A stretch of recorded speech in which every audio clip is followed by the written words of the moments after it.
resistance of device is designed to change with temperature. What is the device? So a thermistor is a device whose resistance legally change with change in temperature. MCQs thermistor के सारे easy है, so जल्दी जल्दी करते हैं. This option में 7576 is a resistor having resistance stability can predictably change in temperature is thermistor. वही definition of thermistor. The temperature coefficient of resistance for a thermistor is very high. So थोड़ी सी change भी temperature में अगर आ गई सो resistance बहुत rapidly change होती है. Material whose resistance increase with increase in temperature has positive temperature coefficient.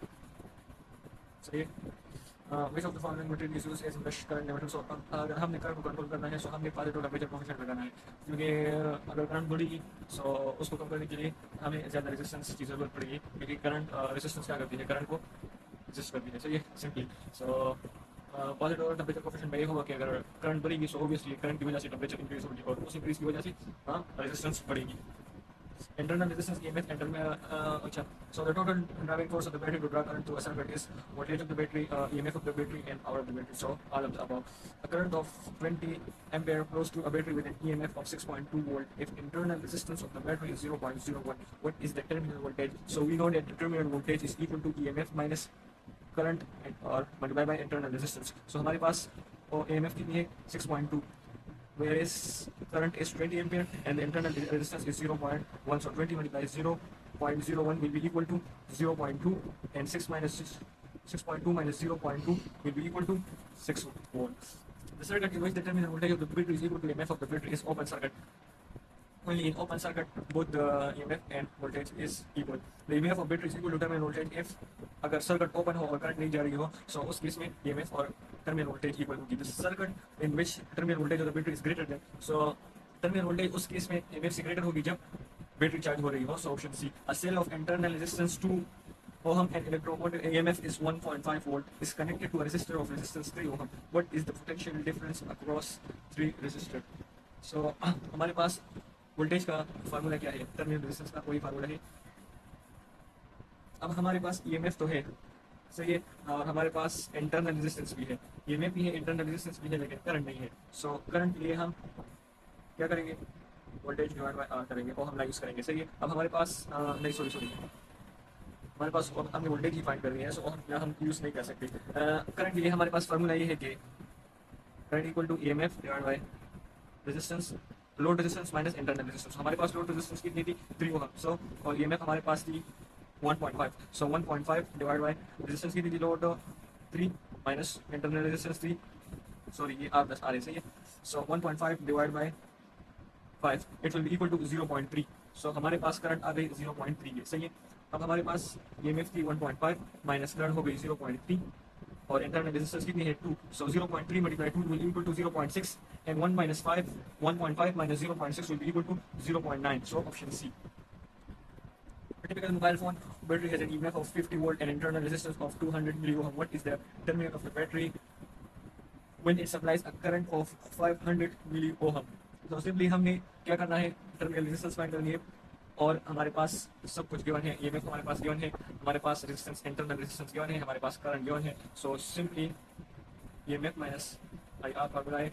EMF हमारे पास कितनी थी 5 माइनस करंट हमारे पास 200 मिली आ गई, पैटर्न उसके ऊपर माइनस 3 और इंटरनल रेजिस्टेंस हमारे पास आ गई 500 मिली. सो सिंपली मैं जल्दी जल्दी कैलकुलेट करता हूँ. 10 को पावर 3 एंड 10 को पावर माइनस 3. सो ये बन जाएगा 10 को पावर माइनस 6 ये दोनों और ये 2 और ये 2020. सो इस 2020 से क्या आएगा 10 को पावर प्लस 4. सो 10 को पावर प्लस 4 और 2 5 10 इसको हम मल्टीप्लाई करेंगे. सो 5 10 मल्टीप्लाई 10 को पावर 4. सही है. सो 10 को पावर प्लस 4 ये 40 की वजह से 10 को पावर प्लस 4 आ गया और इस मिनी से क्या रहा था 10 को पावर माइनस 6. सो 10 को पावर प्लस 4 और ये प्लस 1 हो गया. सो 10 को पावर प्लस 4 और प्लस 1. सो ये क्या बन गया 10 को पावर प्लस 5. सो 10 को पावर प्लस 5 एंड 10 को power minus 6 will be equal to 10 को पावर माइनस 1 एंड 10 को पावर माइनस 1 किसके बराबर है 0.1. So 5 minus 0.1 will be equal to 4.9. So simply वही फार्मूला है, लेकिन कैलकुलेशन बस इस तरह है कुछ. मैंने आसानी के लिए इतनी कैलकुलेशन कर दी थी. टिपिकल मोबाइल वही MCQs रिपीट हुआ है. Electrical power and electrical energy. So two heating coils X and Y resistance Rx and Ry respectively deliver the same power when 12 volt is applied across X and 6 volt is applied across Y. What is the ratio of Rx ratio of Ry? So हमारे पास power same है. सही है. दोनों को same power दी जा रही है. अब हमारे पास जो X रेजिस्टेंस की है उसकी वोल्टेज है 12 वोल्ट, जो 6 Y रेजिस्टेंस है उसकी वोल्टेज है 6 एंड 12 वोल्टेज, सही है। सो हमारे पास एक्स रेजिस्टेंस की पावर और वाई रेजिस्टेंस की पावर सेम है। अब हमारे पास पावर किसके बराबर है? पावर बराबर है V square divide by R. So ये वोल्टेज ऑफ एक्स रेजिस्टेंस हो गई आर एक्स हो गई, voltage of Y resistance R Y. अब हमने फाइंड करना है आर एक्स और आर वाई की रेशो को। सो हम सिंपली आर एक्स को ऊपर ले जाएंगे और यहाँ आर वाई ऊपर चली जाएगी। So R X divide by V X square is equal to R Y divide by V Y square. अब हमने इन दोनों की रेशो फाइंड करनी है, ये आर एक्स है, ये आर वाई है। सो सिंपली आर वाई इधर आ जाएगा और वी एक्स इधर आ जाएगा। सो ये बन जाएगा R X divide by R Y will be equal to V X square divide by V Y square. अब हमारे पास वी एक्स स्क्वायर कितनी थी? 12 थी आई गेस। 12 और वाई की वोल्टेज थी 6। सो 12 स्क्वायर को हम इस तरह भी लिख सकते हैं 12 मल्टीप्लाई 12 और 6 स्क्वायर को हम 6 मल्टीप्लाई 6 लिख लेंगे, सही है। सो ये 6 विल बी 6 टू 12, ये 6 विल बी 6 टू 12 और 2 मल्टीप्लाई 2 विल बी 4। सो हमारे पास रेशो कितनी आई? 4। अच्छा, two bulbs of 10 volt, 10 watt and 20 watt are connected in series. Which of the following will glow brightly? So simply आपने कुछ बातें याद रखनी है सीरीज में और पैरेलल में क्या होता है। सो